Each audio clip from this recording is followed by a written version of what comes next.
farol que me guia, é a luz do meu caminho.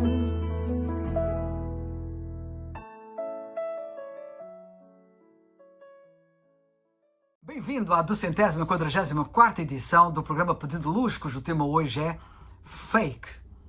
A língua portuguesa está recheada de estrangeirismos, ou seja, de palavras ou expressões importadas de outras línguas que se tornaram uso corrente no nosso vocabulário. É o caso de palavras populares como bacon, videogame, chip.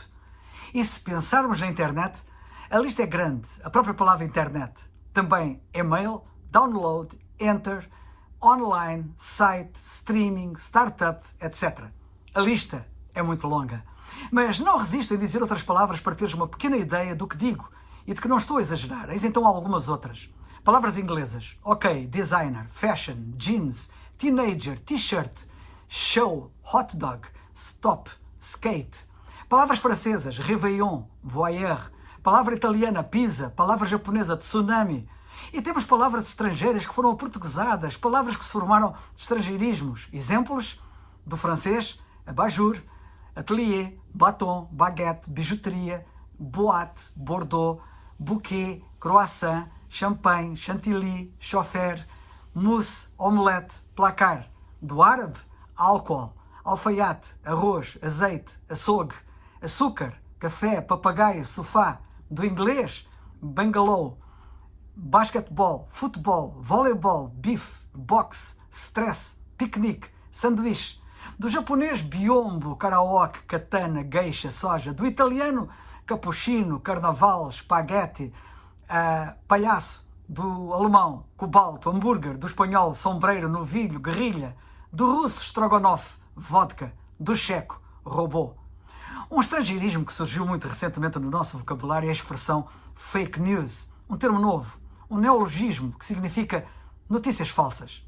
E desta expressão, eu hoje escolhi usar a palavra fake para dar título a este pedido de luz. Fake significa falso. Tens conhecimento de algo que seja falso? Se é falso, tem cuidado, não aceites. As fake news são notícias falsas fabricadas especialmente com o intuito de enganar. A palavra evangelho, que ocorre na Bíblia várias vezes, significa, em si, boa notícia. Boa porque, além de trazer algo benéfico a quem a ouve, com rigor, o maior benefício é verdadeira, genuína, exatamente porque não é falsa, não engana.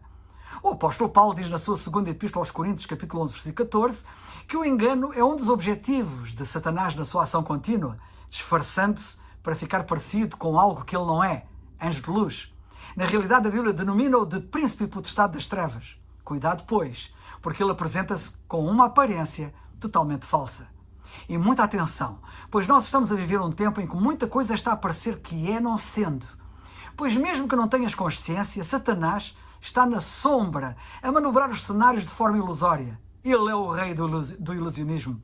Ele e o que ele faz é fake, é falso. Ultimamente a nossa sociedade tem sido bombardeada com uma enorme disseminação de notícias falsas, daí hoje se falar como nunca de fake news. Porém é importante que saibas que as fake news, as notícias falsas, são muito antigas. Vêm desde o início da história do homem.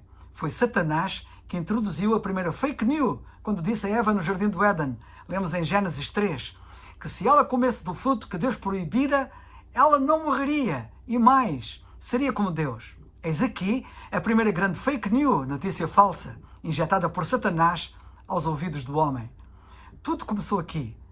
Desde o início que Deus tem transmitido boas notícias que contrariam as falsas notícias, enquanto Satanás injeta falsas notícias que tentam contrariar sempre as boas.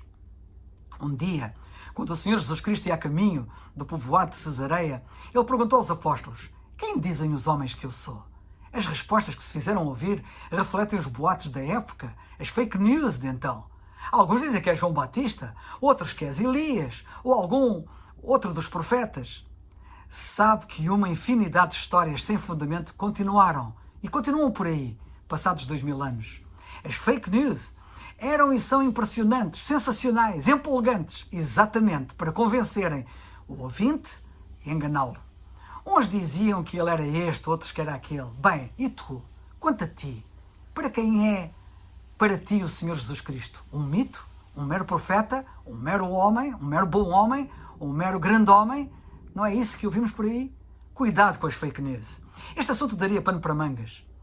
Mas em súmula, pode-se dizer que Cristo foi e continua a ser uma das maiores ou um dos maiores objetos de fake news da história. Ele é Deus, o verdadeiro Deus, e o Salvador, o único Salvador. Há paralelos na forma como os boatos sobre o Senhor Jesus Cristo foram criados e se espalharam e o modo como hoje funciona a fábrica de notícias falsas na internet. A fórmula é a mesma, que é misturar informação falsa com uma ou outra verdadeira, mas tirada do seu contexto, e assim passar a ideia, a impressão de que o engano pretendido faz sentido.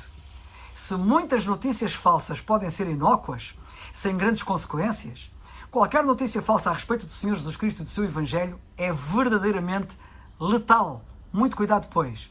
Neste caso, as fake news não são apenas notícias falsas, são também notícias assassinas, porque aquele que está por detrás delas, Satanás, que foi chamado pelo Senhor Jesus Cristo de mentiroso e pai da mentira, foi por ele também denominado de homicida em João 8,44. Ele passa a vida a matar, a assassinar, seja por guerra, seja por aborto, seja por eutanásia, seja por mentira. O pior, no meio de tudo isto, é que ele assassina almas. Pelo contrário, o Evangelho não é apenas uma notícia verdadeira, é também e principalmente uma boa notícia. Uma notícia vital, portanto, que traz vida. E vida abundante, vida verdadeiramente eterna, sendo uma notícia verdadeiramente libertadora. O Senhor Jesus Cristo disse que só a verdade nos torna verdadeiramente livres, em João 8,32. A verdade, nota bem, não a mentira. E Ele é a verdade personificada. Estamos a caminhar vertiginosamente para um desfecho trágico. Em 2016, os colaboradores do Dicionário de Oxford escolheram o termo pós-verdade como palavra do ano. As questões sobre a verdade e até as dúvidas sobre a existência da mesma perpassam toda a sociedade. Quem conhece a Bíblia sabe o que nos trouxe a este ponto. Os nossos dias estão saturados de informação na internet, mas de muita informação falsa que pretende levar o leitor ou ouvinte numa determinada direção que não é nada boa para ele. Não podemos confiar em tudo o que nós ouvimos e vemos na internet. Os sites online empregam ferramentas para influenciar secretamente o nosso pensamento. Precisamos de conhecer muito bem a verdade para detectarmos o erro e não sermos por ele arrastados de uma forma enganosa. Um estudo recente descobriu que cerca de 45% dos tweets sobre o coronavírus tiveram origem em bots, que são programas de computador automatizados, e não em pessoas. Além disso, 80% das publicações mais retweetadas no Twitter, agora X, vieram de bots. Os gostos que impulsionam uma publicação e lhe dão visibilidade vêm geralmente de bots criados por pessoas que estão a tentar manipular os outros. E isto agora tem sido mais potencializado com a IA, a chamada inteligência artificial. Neste ambiente, em quem é que nós podemos confiar? Bem, o Salmo 34,8 na Bíblia diz: provai e vede que o Senhor é bom, bem-aventurado, ou seja, felicíssimo o homem que nele confia. O Salmo 44 diz: bem-aventurado ou felicíssimo o homem que põe no Senhor a sua confiança e que não respeita os soberbos, nem os que se desviam para a mentira. Não penses que as coisas vão melhorar neste capítulo. Aproxima-se o tempo em que surgirá no mundo, diz a Bíblia, uma personagem chamada Anticristo. A Bíblia diz no capítulo 2 da segunda carta aos Tessalonicenses que a vinda desta personagem, cito, é segundo a eficácia de Satanás, com todo o poder e sinais e prodígios de mentira e com todo o engano da injustiça para os que perecem, porque não receberam o amor da verdade para se salvarem. E por isso, Deus lhes enviará a operação do erro para que creiam a mentira. Fim de citação. Perante este cenário e perante este alerta de perigo, rogo-te que recebas quanto antes o amor da verdade para te salvares. Cristo amou-te de tal modo que se entregou a si mesmo por ti. Só Ele, a verdade personificada, te pode verdadeiramente salvar. Como diz a Bíblia em Atos 16:31, crê no Senhor Jesus Cristo e serás salvo. É o farol